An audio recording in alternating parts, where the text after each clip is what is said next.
Bem-vindo ao Café com Cavanha. Estamos no ECOA PUC Rio. Recebemos hoje Renata Becker Isfer. Renata é Procuradora Federal e Secretária de Petróleo e Gás Natural Biocombustível do Ministério de Minas e Energia. Boa tarde, Renata Isfer. Boa tarde. Muito bom estar aqui com você de novo, né? A gente já conversou no passado, mas sobre um outro tópico de diversidade de gênero, e agora vamos falar aí de petróleo, gás natural e biocombustíveis. Muito obrigado por ter vindo, um prazer para nós aqui na PUC. Renata, por favor, o Brasil entrou em ritmo de leilões frequentes agora, com agendas firmes, fortes, né? Claro, alguns com mais atratividade, menos atratividade, resultados distintos. Temos bastante ajustes e discussões no Ministério sobre isso para frente?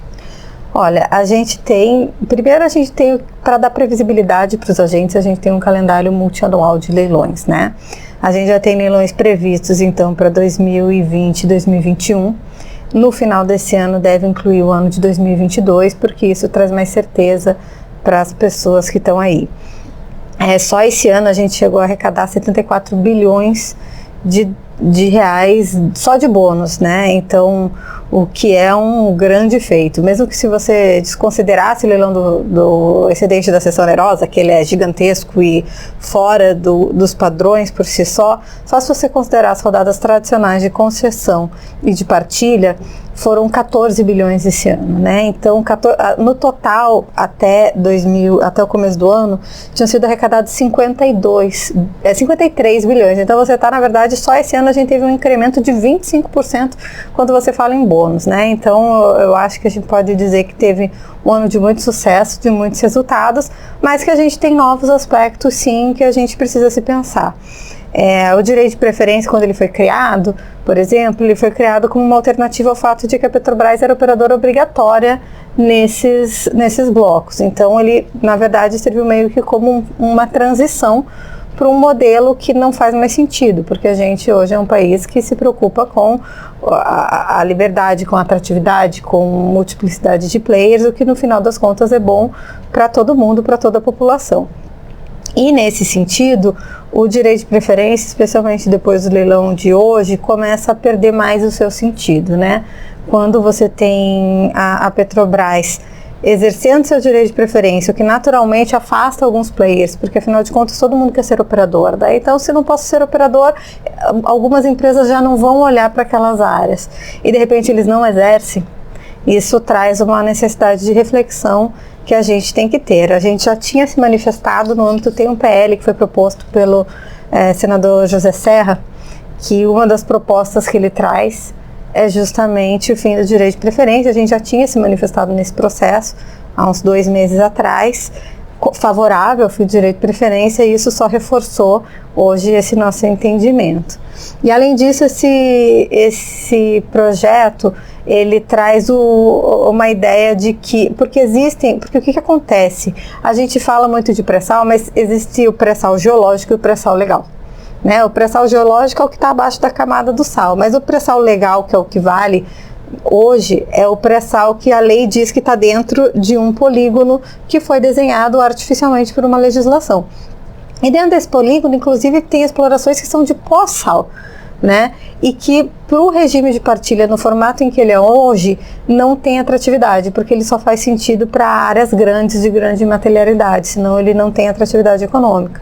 Então, o que está sendo proposto nesse PL, e é o que a gente concorda, é que a gente faça uma avaliação econômica da viabilidade, seja no regime de partilha, seja no regime de concessão, para que o CNPE, então, vai definir qual que é o regime de acordo com o interesse do país. Com o interesse do país, porque não adianta a gente querer exigir um regime de partilha em áreas que não têm atratividade e vão ficar paradas. A gente quer justamente que essa riqueza de alguma forma saia, e se para isso for necessário utilizar o regime de concessão, a gente utiliza o regime de concessão. Então é essa a proposta que existe no Congresso hoje, e é a proposta que a gente como governo apoia. Inclusive o ministro Bento falou hoje na coletiva que teve após o leilão, justamente dessa nossa posição em relação a esse PL, o que eu acredito que com certeza já melhorará ainda mais a atratividade do pré-sal, que ressalta, a gente vê muita atratividade.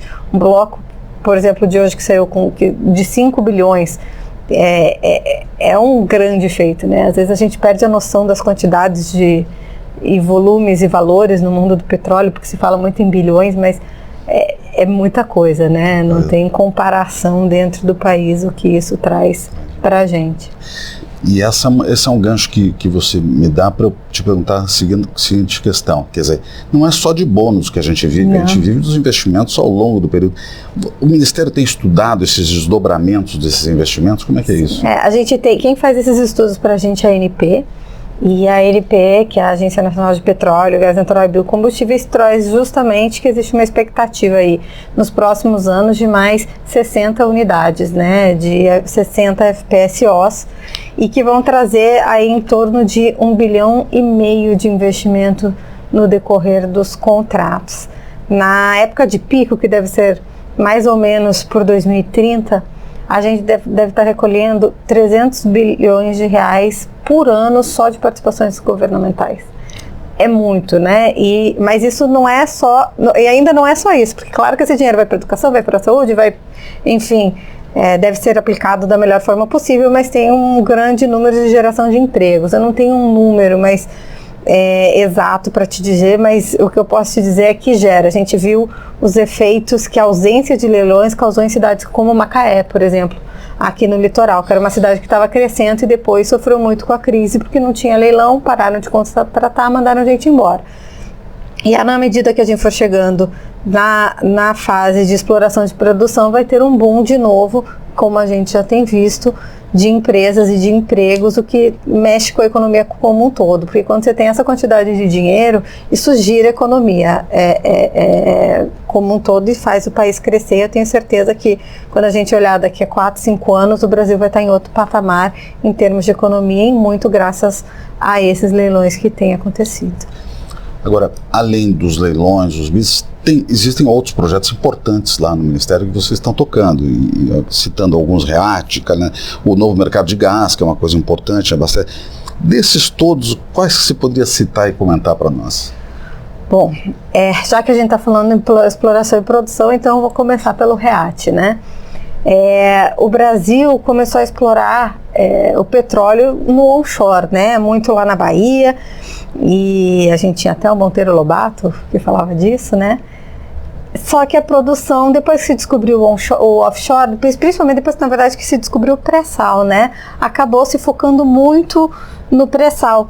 E a produção onshore acabou entrando em declínio, né? Muitas vezes a regulação não considerava as especificidades do onshore, que o tratamento é totalmente diferente, o tipo de investimento é totalmente diferente, a quantidade de empregos que já era diferente. No onshore gera mais empregos do que no offshore, pela natureza, enfim, dos reservatórios. E a gente quer reverter esse declínio, né? Ele não é um projeto que não traz exatamente os mesmos números que traz um leilão do pré-sal. Você nunca vai ouvir falar nem perto de um bônus de 5 bilhões, quanto mais de um bônus de 70 bilhões. Mas não que não vai nunca, né? Vai que a gente não conhece todo o potencial, mas não é tão provável que aconteça como aconteceu com o pré-sal, pelo menos do conhecimento que a gente tem hoje da geologia brasileira. Mas ele traz muitos empregos e ele tem muito potencial ainda. Então a gente está buscando justamente revitalizar. Hoje, pelo que a gente conhece, é um mercado para pequenas e médias empresas, pequenas de pequeno e médio porte, então é um outro perfil, né, do que a gente está vendo, como a gente vê, por exemplo, a Eneva, que tem realizado algumas descobertas aí no Amazonas, no Parnaíba, a Bahia a gente tem bastante também, a gente tem potencial para encontrar em outros lugares. A gente só precisa trazer um ambiente competitivo e atrativo também para o onshore, que é justamente o que a gente está trabalhando hoje no REAT. O REAT tem basicamente 4 frentes, né? Então, uma delas são as melhorias regulatórias que estão necessárias nesse sentido. Por exemplo, eu posso te citar as regras de farm-in, farm-out. Hoje olham muito para um grande bloco gigantesco com todas as restrições e governanças que você precisa para um bloco desse. E você tem que adaptar isso para a situação de um bloco menor que está ali no onshore e que tem uma lógica regulatória diferente. A gente vai olhar para as questões ambientais, né, como que a gente pode aprimorar isso, mas sempre garantindo a sustentabilidade, sempre garantindo o respeito ao meio ambiente. Então, mas qual que é a melhor forma que você vai fazer isso? Está sendo estudado também. A gente está estudando qual que é a forma de aumentar a atratividade, o que as empresas precisam para vir para o Brasil. A gente está olhando para estudar justamente o potencial que existe hoje, para olhar para o gás onshore, para olhar como que a gente pode fazer, então, para explorar o não convencional, de novo, de forma sustentável. Existe muito preconceito, especialmente com fraturamento hidráulico, mas a gente tem experiências no mundo inteiro de sucesso que a gente precisa conhecer melhor para adaptar a nossa realidade, para fazer efetivamente de uma forma que não cause nenhum dano ambiental. E por fim também a gente está olhando para a questão da concorrência. A gente, queira ou não queira, existe um agente dominante, especialmente na compra do óleo. A gente tem menores volumes quando você fala do onshore, que às vezes não justificam os mesmos tipos de contrato, a mesma forma de monetização que existe no offshore. Então você vai estudar e ver quais são essas opções, né? A gente está fazendo um trabalho conjunto, ouvindo muitos agentes e sempre trabalhando aí com o EPE, com a ANP, com o Ministério da Economia, quando necessário com o CAD, quando a gente vê que existe alguma questão que envolve que pode envolver algum abuso de poder econômico. E esse é o REAT, né? Ele está agora no final do mês em Mossoró. A gente vai apresentar o nosso plano de ação, né, no 3º Encontro Nacional do REAT, e novidades vêm pela frente aí até o final do ano, por aí. E o mercado de gás, o novo mercado de gás? O novo mercado de gás, ele é um programa revolucionário, digamos assim, né? A gente praticamente quase não tinha um mercado de gás de verdade. A situação que a gente tinha a Petrobras do começo até o fim da cadeia, o principal produtor, 70% da produção, monopolista na parte das infraestruturas, que eram 100% da Petrobras, inclusive o maior consumidor de gás natural. E a gente ainda vê algumas dificuldades nas questões regulatórias estaduais, né? A regulação estadual ainda precisa de muito aprimoramento. A gente via questões tributárias que traziam ineficiências, a forma como que você vai trazer novos agentes, e todas essas frentes estão sendo atacadas, digamos assim, no novo mercado de gás, né? Então, na parte da predominância da Petrobras na cadeia, foi firmado um TCC, né, que é um termo de cessação de conduta entre a Petrobras e o CAD, que trouxe algumas regras para eles deixarem essa poder dominante, conseguir outras pessoas para entrar. A gente teve também, na parte respectiva, a parte tributária, teve um ajuste CNF justamente para adaptar como que você vai fazer o transporte, o transporte do gás precisava de ajustes para que ele seja feito numa modelagem em que permita a competição e que permita mais agentes. Então isso já foi aprovado também pelos estados. A gente teve também está tendo muitos avanços na questão da harmonização da regulação estadual e federal, que é justamente com relação à regulação dos estados. Muitos estados têm mostrado um comprometimento, porque perceberam que abrir o mercado de gás é bom para eles, né? Às vezes ficavam muito no foco, olhando para a distribuidora, mas não olhavam para o potencial de investimento que eles podem receber tendo um gás natural mais competitivo e mais barato. Então a gente vê o próprio Rio de Janeiro, onde a gente está aqui, a gente vê o Espírito Santo, a gente vê a Bahia, a gente vê Sergipe, a gente tem tido manifestação de diversos estados que estão efetivamente interessados em viver esse momento da criação de um mercado de gás. E tem um PL, claro, porque nem tudo você consegue fazer infralegalmente, a gente tem algumas amarras legais, mas o processo estava aí foi aprovado na Comissão de Minas e Energia, né? O deputado Silas Câmara fez um excelente trabalho, muito alinhado com todos os estudos que eram realizados, e agora a gente tem uma expectativa isso que seja colocado ainda esse ano, aliás, em breve, ainda esse mês, para a votação no plenário, que será certamente um grande avanço aí para a gente comemorar mais um passo. E é um processo, né? O novo mercado de gás não é algo que você entrega pronto, porque a abertura de mercado não acontece de um dia para o outro. Você tem uma série de conjunturas que aos poucos a gente tem que entrar. E para isso a gente tem justamente o Comitê de Monitoramento, que foi criado por decreto, que está acompanhando esse passo a passo, vendo onde está funcionando, se vê alguma coisa, se por acaso alguma coisa não saiu como era o previsto, a gente já está lá pronto, vendo o que a gente tem que melhorar, e assim vai acompanhando essa transição, que a gente acredita que vai ser mais rápida do que em muitos outros países já aconteceu, né? Quer dizer que o grande desafio, então, para o Ministério, para essas questões todas de óleo e gás, falando em todos os assuntos, é a regulação, não só a regulação infralegal, mas como também as relações com o Congresso, com a Câmara de Deputados, para fazer toda essa regulação ficar mais nova e mais... Na parte especificamente do que a gente falou até agora, sim, nessa parte, e tem que ser assim, né? O Congresso tem o papel deles, o Congresso, na verdade, é o Poder Legislativo, que é quem tem que dizer as regras que a sociedade vai seguir, é o que traz segurança jurídica. Claro que não todas, tem questões que são matérias típicas regulamentares, em que o ideal, que você tem evolução tecnológica, que você precisa ter uma certa agilidade para se adaptar às novas situações, né? Algumas dessas questões que eu te mencionei eram questões que a própria ANP já está olhando e que tem condições de olhar, mas tem algumas questões que efetivamente ocorrem por lei, pela natureza que é um Estado de Direito, né? O Estado de Direito exige aí o princípio da legalidade e é muito importante porque, queira ou não queira, o Congresso representa aí as vontades de toda a nossa população. Ótimo. Queria agradecer e deixar também à vontade aí para os seus comentários finais, mas muito grato por ter vindo a PUC aqui. Imagina, deixa eu aproveitar, já que eu estou aqui, vou fazer mais 2 propagandas. Eu vou falar um pouco também do trabalho já que a gente está aqui, do trabalho que a gente tem feito no setor de downstream ainda. Você olha, a gente tem um programa que se chama Abastece Brasil, que até pouco tempo atrás, veja, a greve dos caminhoneiros, tudo que aconteceu, porque a gente tinha basicamente de novo a Petrobras 100% no refino e praticamente a importação também era em grande parte feita com ela. Isso deixa a gente muito vulnerável, né?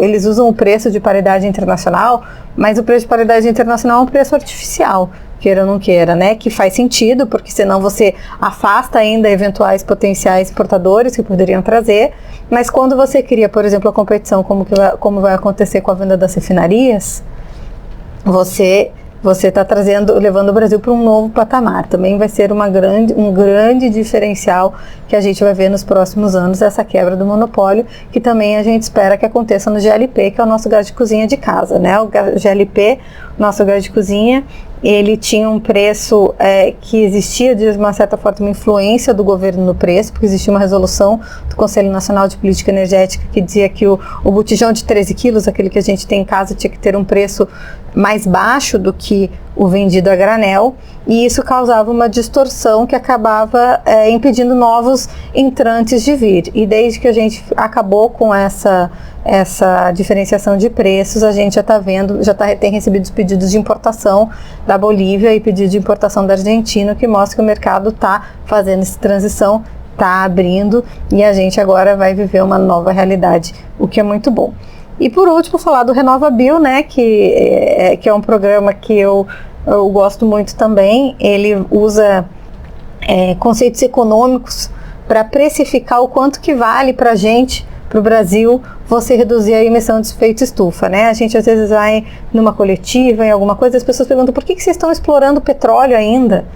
Petróleo é ruim para o meio ambiente. A gente está explorando petróleo porque a gente precisa do petróleo. Hoje não tem, você fala de eólica, mas você ela não tem a mesma garantia de fornecimento, ela não serve para todo, você não consegue abastecer teu carro hoje baseado em energia eólica simplesmente. Você tem uma série de questões que precisam ser acomodadas nesse período e justamente por isso o petróleo hoje é uma energia mais barata, né? A gente tem o diesel, quando você vê a reação, imagina se a gente parar, não tem mais diesel no Brasil, o Brasil parou, né? Não tem como você fazer isso, mas a gente tem como fazer uma transição, né? É muito importante fazer uma transição para um futuro de menos carbono.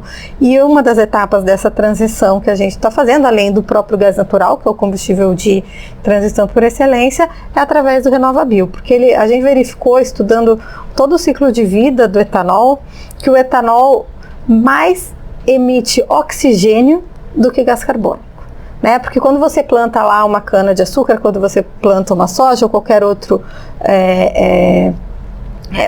insumo que gera biocombustível, a planta, ela absorve o gás carbônico e emite oxigênio, que é o princípio básico que a gente aprende lá na 4ª série. Só que no final, quando ele vira etanol, então ele emite gás carbônico e faz a operação inversa. Mas se você olhar todo o caminho, você vê que ele mais emite oxigênio do que gás carbônico, então o saldo é positivo. Então a gente está justamente precificando isso, quanto que isso vale para o povo brasileiro, né? A partir do momento em que a gente está criando uma obrigação, uma meta, na verdade, de redução de emissões para os próximos 10 anos, que no Brasil é de 600 milhões de toneladas de carbono nos próximos 10 anos, o que é muito, é o que a França emite num ano. A gente está só economizando nos próximos 10 anos, e com essa meta, então, para alcançar essa meta, as distribuidoras vão ter que adquirir justamente CBIOS, que é quando o produtor lá de etanol produz o seu etanol, ele ganha a cada 1 tonelada que ele deixa de emitir de CO2, ele vai ganhar um CBIO para vender no mercado, que vai ser comprado é um crédito, vai ser vendido em bolsa e adquirido pela distribuidora, que vai ter que alcançar a meta de redução de emissão de carbono. Então, assim, a gente está olhando para o futuro, já começa essa transição, já incentiva o biocombustível. O etanol é um combustível que o Brasil uma grande frente, né? Uma tecnologia muito brasileira, que vem lá do Proálcool. A gente já tem, então, transição energética há muito tempo, e que é positiva para o meio ambiente, que a gente tem que aproveitar isso também. Então, a gente tem que aproveitar as nossas riquezas do petróleo enquanto elas têm valor, a gente tem que aproveitar o fato, porque a gente precisa de energia, a gente não vive sem energia. Se acabar a tua água, você ainda se vira um tempinho em casa. Se acabar a tua energia elétrica, é só acabar a bateria do teu celular, depois você entra em pânico, né? E a gente tem que pensar em todos esses fatores para as políticas públicas. Então, a gente tem, de regra geral, buscado trazer mais competição, mais agentes, o que se traduz em benefícios para o consumidor, sempre buscando a garantia de abastecimento e olhando, claro, também para o aspecto da transição energética, que é muito importante e é inevitável, é algo que a população mundial cada vez está mais atenta e mais preocupada para as futuras gerações. Desafios contínuos. Desafios contínuos, sempre temos espaço para melhorar, graças a Deus, e assim continuamos cada vez melhores. Tá ótimo. Muito obrigado, então. Muito obrigado por ter estado aqui com a gente na PUC, então. Obrigado. Muito obrigada. Obrigado. E um abraço aí para todos que estão ouvindo. Também. Obrigado. Boa tarde. Boa tarde a todos.